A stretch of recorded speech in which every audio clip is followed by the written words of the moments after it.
Over the past year, the war in Ukraine has gone from a multi-front invasion spanning Kyiv in the north to a conflict of attrition concentrated largely along a 600-mile stretch to the east and south. Ukrainian troops pushed back the Russians from Kyiv last spring. Russian President Vladimir Putin then shifted his military battle focus to what is now the front line, while continuing to launch airstrikes across the country.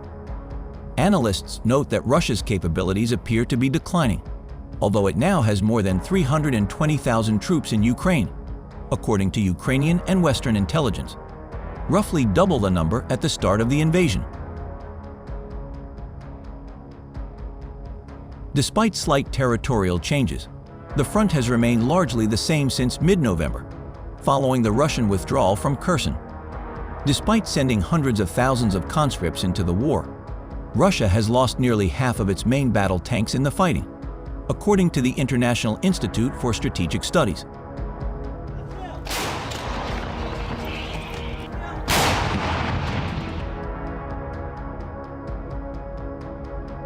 Defense Force artillery destroyed 10 units of Russian equipment last night on the Avdiivka-Marinka-Vuhledar line. This includes tanks, armored personnel carriers, and the Murom M radar surveillance station. This was reported by the Telegram channel Front. In turn, the Telegram channel Squadron broadcasts a video of the successful operation of the FPV drone kamikaze operator. In the first case, the unmanned aerial vehicle rammed the tank, diving under the net, which the invaders specially installed, but in vain, fixed it on the tower to protect it from the barrage of ammunition. Somewhere in the same area, another kamikaze overtook an invading infantry fighting vehicle. Small FPV drones carry around a kilogram of explosives, which allows them to at least disable enemy equipment.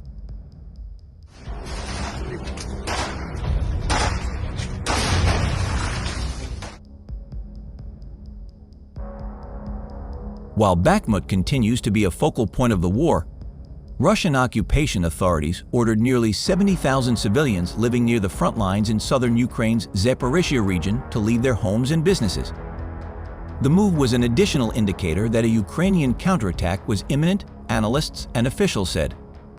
Attacks on Russian infrastructure, including drone attacks on refineries and train sabotage, have multiplied in recent weeks, and are also seen as part of Ukraine's preparations for a spring offensive aimed at targeting the Russian army's supply chain in border areas and in Crimea.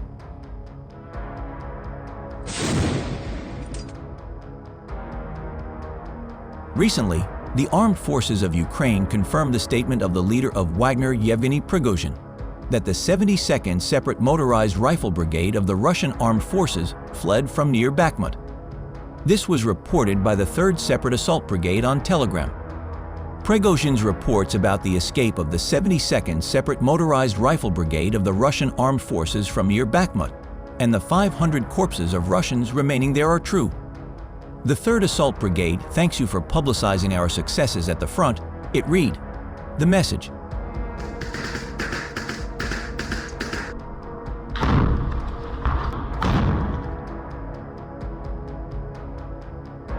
Meanwhile, near Donetsk, Ukrainian troops recaptured the area south of Avdiivka, towards Donetsk airport, from Russian invaders.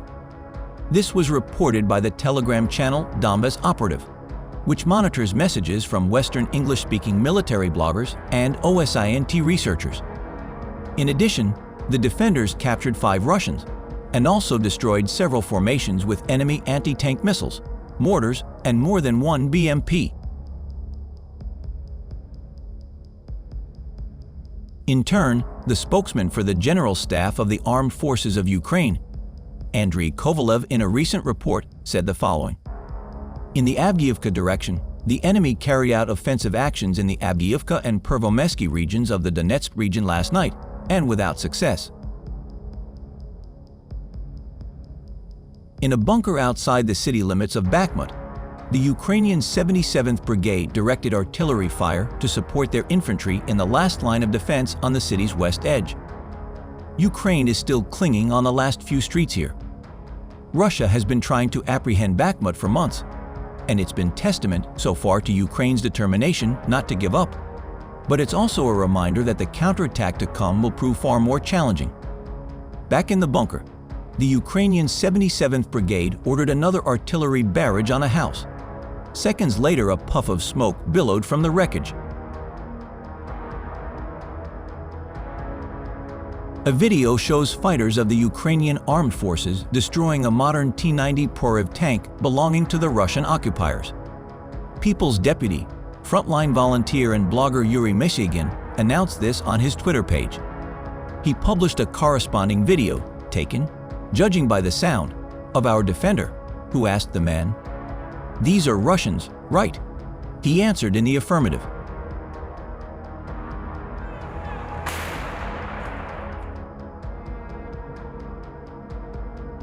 The General Staff of the Ukrainian Armed Forces reported on May 10 that Russia had lost 196,310 troops in Ukraine since the start of its full-scale invasion on February 24 last year.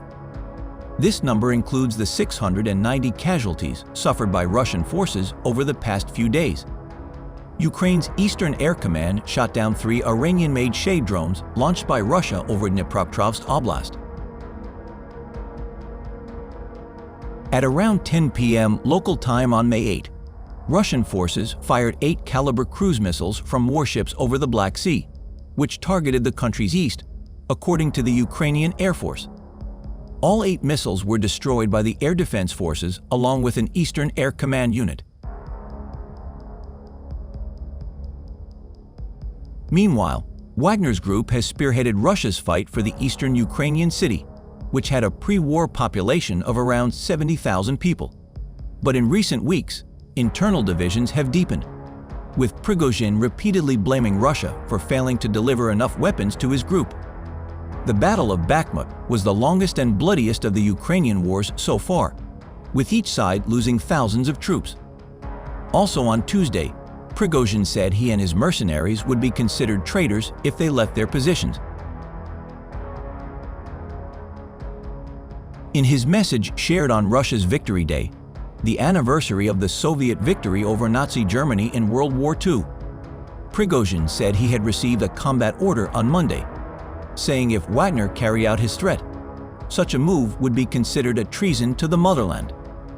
Despite his anger at Russia's military leaders, Prigozhin has never directly criticized Vladimir Putin. An ally of the president, known as Putin's chef, because of his company's Kremlin catering contracts, Prigozhin has been sanctioned by the West for his role at Wagner.